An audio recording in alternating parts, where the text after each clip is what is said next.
So this is a separate video this week, separate from our lesson video that covers specifically the Comprehensive Articulation Agreement or the CAA Agreement. Do know that I posted this week an outline of this video if you wanted to print it and take notes, because you will have a CAA quiz that you have to take for an assignment this week. So let's first start off by talking about what exactly is the CAA Agreement. Essentially, it is an agreement between the North Carolina community colleges and the 16 public universities that makes it very easy for a student to transfer from the community college to the university. It provides two things. It assures admission to one of the 16 universities, and I'll show you what those universities are in just a second. And it also enables community college students to transfer into those universities with their junior status. And it assures both of these things as long as you meet some of the requirements that we're going to talk about in just a minute. So who participates? Again, this is the list of the 16 public universities that are going to participate in the CAA agreement. And the majority of the students that we have here at Carteret end up going to one of these universities. So it's very beneficial for you to know about the CAA agreement. In addition, there's an independent comprehensive articulation agreement that I've posted this week on Moodle. So if you are interested in one of these private universities, we have our own agreement with them. We won't be discussing it in this video, but it may be something that you want to read. Just some vocabulary before we get into talking about the CAA agreement. If you ever see MCR, that just means minimum course requirements. Transfer pathways, which we talked about in our lesson video this week, are those pathways that show you what courses that you need to take here at the community college to get that bachelor's degree. You get C courses or universal general education transfer courses are those first 31 to 34 credit hours, and again we talked about that in the lesson video. The other two things we talked about were gen ed courses, which essentially kind of like electives, but some of your universities may be very specific about what gen ed courses they want you to take. And then pre-major electives relate directly into your intended major. So what are your options when it comes to the CAA agreement? We have the Associates in Arts option and then the Associates in Science option. And again, we talked about those in our lesson video. So what about Associates in Fine Arts? Associates in Fine Arts definitely still transfer, but the reason why it doesn't fall quite under the CAA is because not all UNC systems have a Bachelor's of Fine Arts degree program. So if you went to one of those universities that didn't have a BFA program, some of those courses that you take under the Associates in Fine Arts may just be received as elective credits. So that's just something to keep in mind.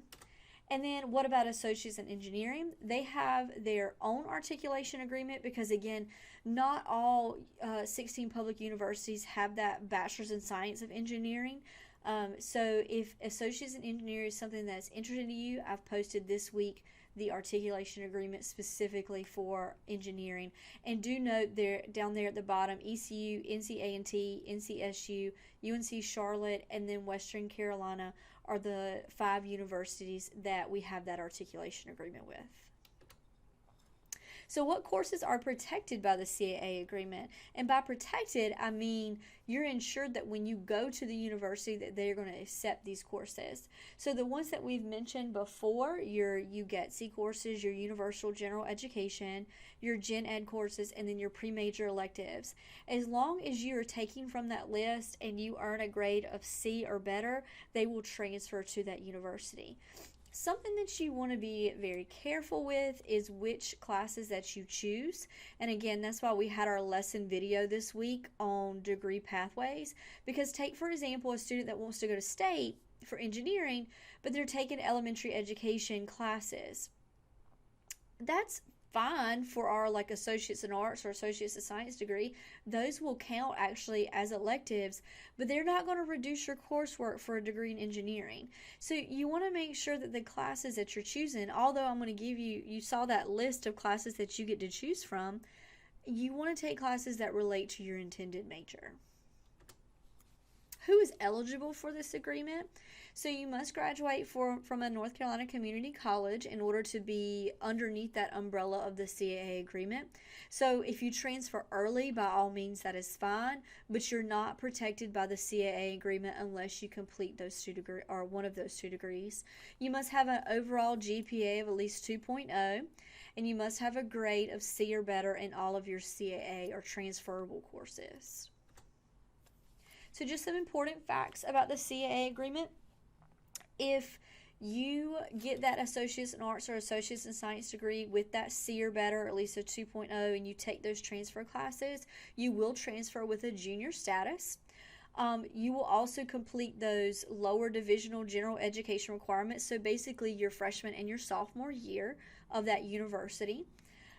Do know that there's some classes, we talked about this in the last video, there's some classes in your degree plans that maybe we don't offer here at Carteret, or they're not offered at any surrounding community colleges. So if you go into a very specific degree when you transfer, do know that you may have to take additional general education classes beyond those that you took here. And then community college graduates of the AA or AS who've earned 60 hours with that C or better, or at least a 2.0, will receive at least 60 semester hours of academic credit. And again, that's usually half, which is your freshman and your sophomore year.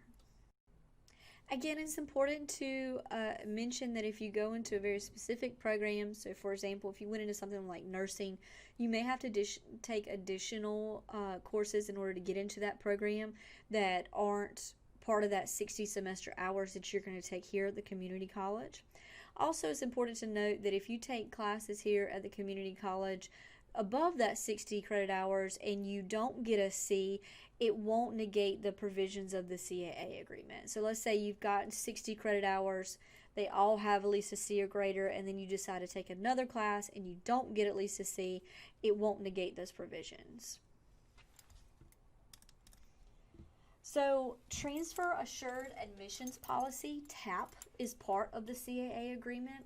What that means is if you meet those requirements of the CAA agreement, meaning you've got your Associates in Arts or Associates in Science, 60 credit hours, at least a C or greater, you are assured admission to one of the 16 public universities in the state of North Carolina.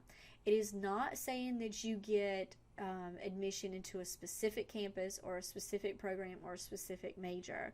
So don't just think because I've done this, I'm automatically going to get accepted into NC State for engineering. No, that's not the case, but it is saying that if you meet that requirement of that 2.0 and you get the degree, then you at least be accepted to one of the 16 universities.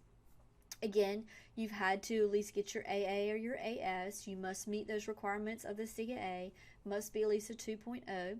It says you must be academically eligible for readmission to the last institution. So in this case, you would be eligible to be readmitted to Carteret.